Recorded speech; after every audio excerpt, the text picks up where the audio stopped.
And then 8 coming all the way to. Okay, fine. So some quantity have been taken from the top. You have only one over there.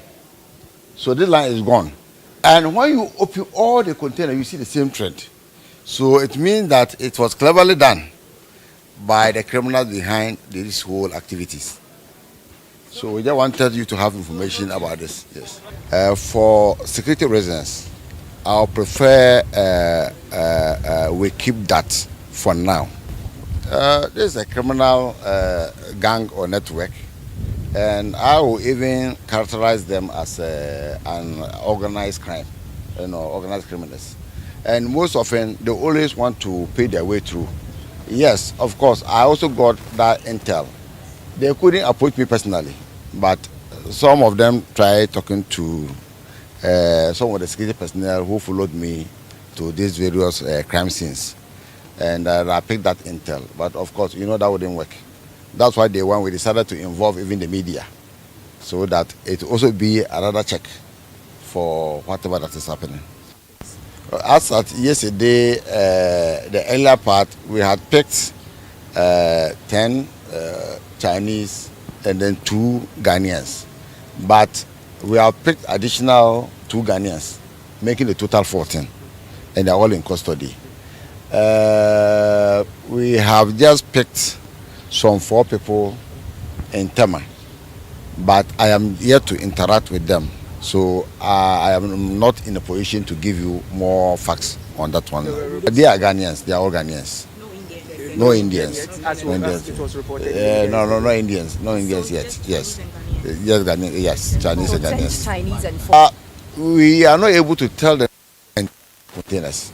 All I can say that we have retrieved some quantity of the cables, but I can't quantify in the form of containers. Yes, so far it is cables. Yes, we have picked intel about some transformers elsewhere, but I am yet to move on that one.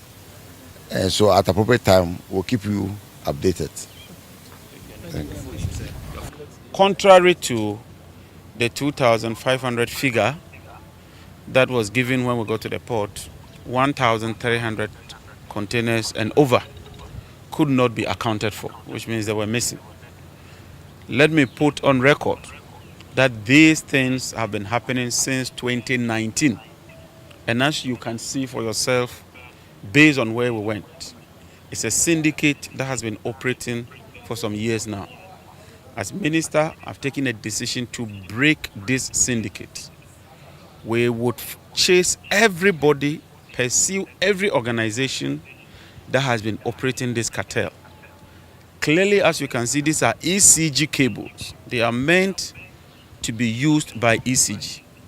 But they end up in these factories, and then they melt them in their smelter and produce aluminium rods. That is criminal. I've realized that some misguided element wants to play the NDC MPP politics. Let me assure them that is not going to work. As minister, I've sworn an oath, and it's my duty to ensure that the right thing is done. We would pursue them and ensure that the perpetrators are brought to book. We will do everything we can to trace these containers because they have serial numbers, they have manifest.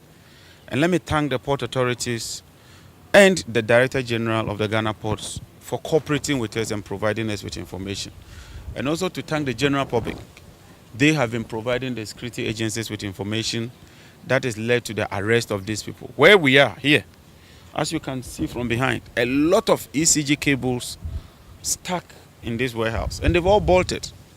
Indians and Chinese people have run away. So far, some people have been arrested, and we would ensure that the law takes its course. Why we have this problem is because if you look at the records, and I have the report here, in 2014, ECG's planned procurement was 1.397 billion. By the end of the year, they procured 8.2 billion. And so they engaged in frivolous over expenditure, procured items that they did not have money to clear, and that is what has brought us this far. The same with 2023. Their planned procurement was less than 1 billion. They ended up procuring 8.3 billion. That is more than 7.3 billion over and above what was approved for them. So if you look at the records, in 2022, they procured 1.3 billion. In 2023, they procured 8.3 billion. In 2024, they procured 8.2 billion.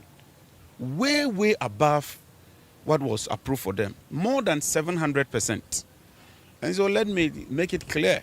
Those who think that they can engage in political football, those who think they can use this to try and equalize, it will not work.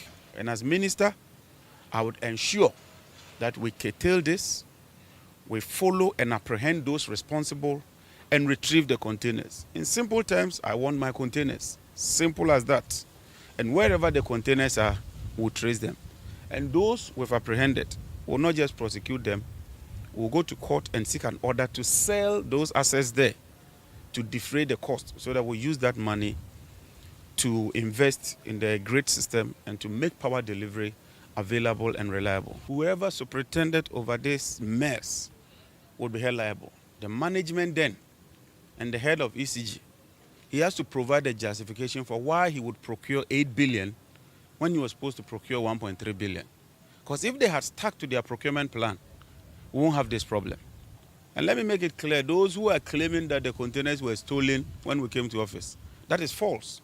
As you can see here, they are confessing that they started buying these things and these cables right from 2019. So the attempt to usually play the political football will not wash. Whoever is responsible would apprehend that person. And to those criminals, you can engage in your social media shenanigans. You can engage in social media gimmicks and try to play NDC, MPP politics. The law is no respecter of political party, and we will come after you.